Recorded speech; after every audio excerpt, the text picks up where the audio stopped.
हल की है? ਇਹਦਾ ਹੱਲ ਸਰ ਸਾਰੇ ਇਹ ਮੁਤਾਲਬਾ ਹੈ ਕਿ ਜਿੰਨੀ ਸੈਲਰੀ ਇਹਨਾਂ ਦੀ ਬਣਦੀ ਇਹਨਾਂ ਦੇ ਕੇ ਸਾਰੇ ਕਰਤਾ ਜੋ ਸੈਲਰੀ ਵਾਸਤੇ ਕਿੰਨਾ 10 ਤਰੀਕ ਨੂੰ ਸੈਲਰੀ ਦੇ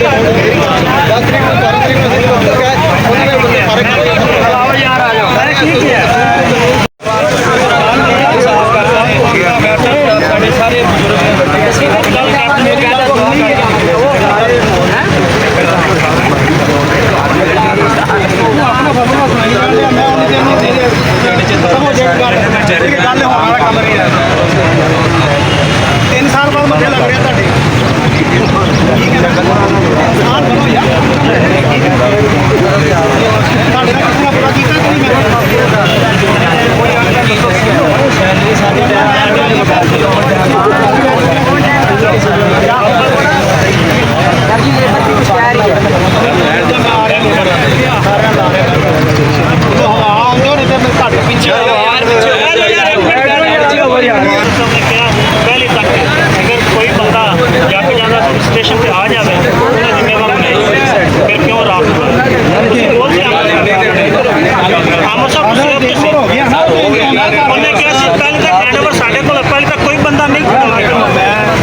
कलमा चौक है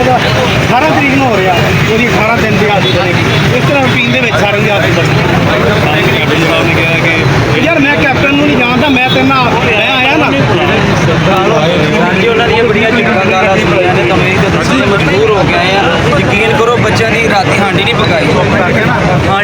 हम कहते ढिड चुको ना अपना ढिड नंगा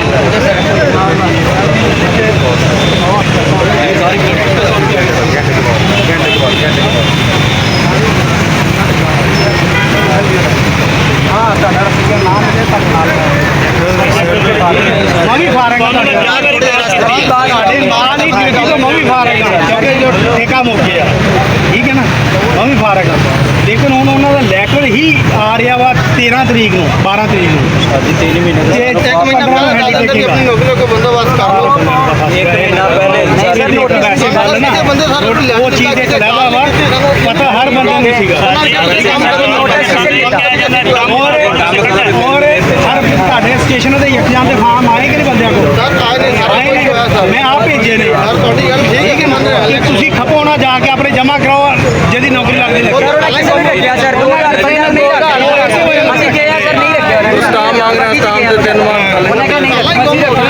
नंबर बंदे रखने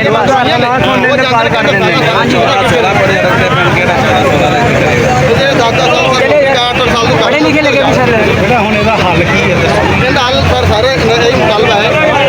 ਜਿੰਨੀ ਸੈਲਰੀ ਇਹਨਾਂ ਦੀ ਬਣਦੀ ਇਹਨਾਂ ਦੇ ਕੇ पूरा मन स्ट्राइक करेंगे नहीं यार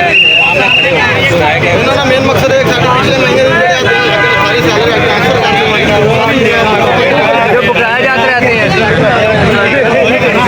उधर तक की सैलरी ਤੁਹਾਡੇ ਅਕਾਊਂਟ ਤੋਂ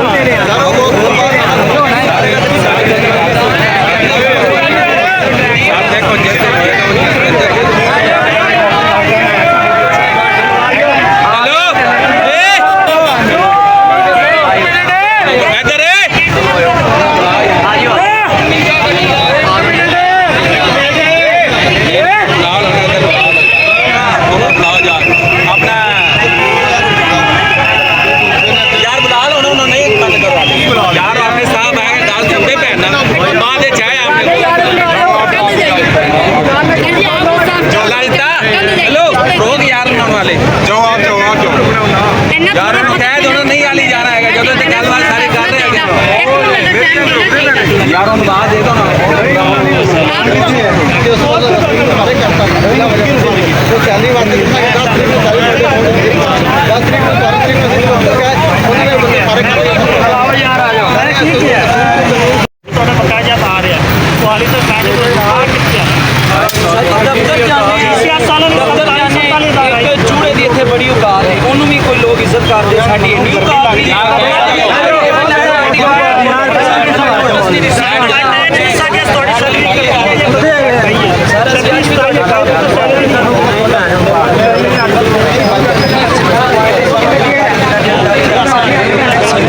ਇਸ ਤੋਂ ਇਲਾਵਾ ਕੋਈ ਅਸੀਂ ਕੰਮ ਇਸ ਤੋਂ ਇਲਾਵਾ ਅਸੀਂ ਤੁਹਾਡੇ ਬੱਚੇ ਆ ਜਿਹੜੇ ਮਾਰ ਲਵਾਂਗੇ ਇਹ ਗੱਲ ਮੇਰੀ ਸੁਣ ਲੈਣਾ ਗੱਲ ਹੈ ਕਿਉਂਕਿ 2000 ਬੰਦੇ ਤੁਹਾਡਾ ਤਨਖਾਹ ਹੈ ਉਹਦੇ ਨਾਲ 1 ਰੁਪਿਆ ਮੇਰੀ ਗੱਲ ਸੁਣੋ ਅਗਰ ਤੁਹਾਡਾ 1 ਰੁਪਿਆ ਮੇਰੇ ਉੱਤੇ ਤੁਸੀਂ ਇੱਕ ਵਾਰ ਨਹੀਂ 10 ਸਾਲ ਇਹਨਾਂ ਮਾਂ ਤੋਂ ਸੈਲਰੀ ਕੱਟ ਆ 3-4 ਮਾਹ ਤੋਂ ਸੈਲਰੀ ਮੈਂ ਕੀ ਕਰਾਂ ਸਾਡੀ ਹਾਜ਼ਰੀ ਚੈੱਕ ਕਰੋ ਇੱਕ ਮਿੰਟ ਇੱਕ ਸ਼ਹਿਰ ਦਾ ਮੌਕਾ ਨਹੀਂ ਦਿੱਤਾ ਮੇਰੀ ਸੈਲਰੀ ਕਮ ਆਈ ਮੈਂ ਤੁਹਾਨੂੰ ਬੈਕ ਕਾਲ ਕੀਤੀ ਸੀ ਕੋਈ